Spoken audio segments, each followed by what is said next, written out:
Hi, Brock Steele here.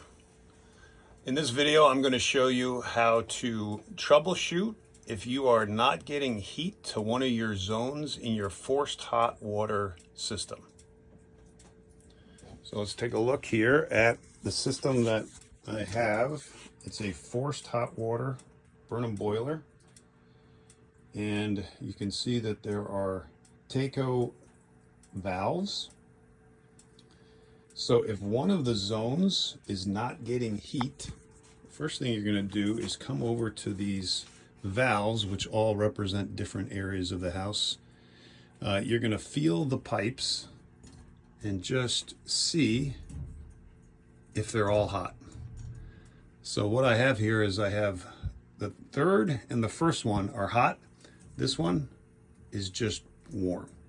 So clearly there's a problem with the number 2 valve.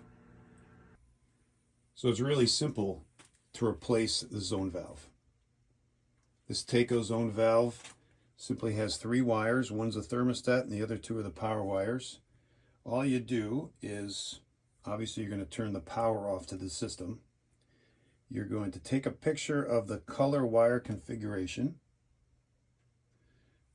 unscrew and take off each wire.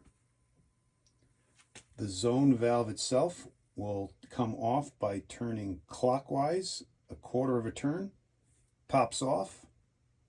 Take the new one on, pop it on, and turn counterclockwise that quarter of a turn.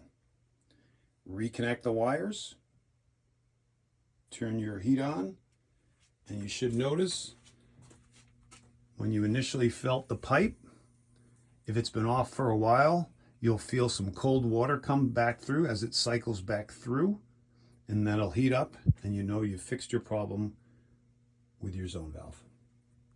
It's that simple. I picked up the valve for $115. Took me no more than a few minutes to take off the wires and replace the valve, and I've got heat again. And I'm not a plumber or an electrician, so if it's that easy, you can do it. Hope that helped. Thumbs up if you liked the video.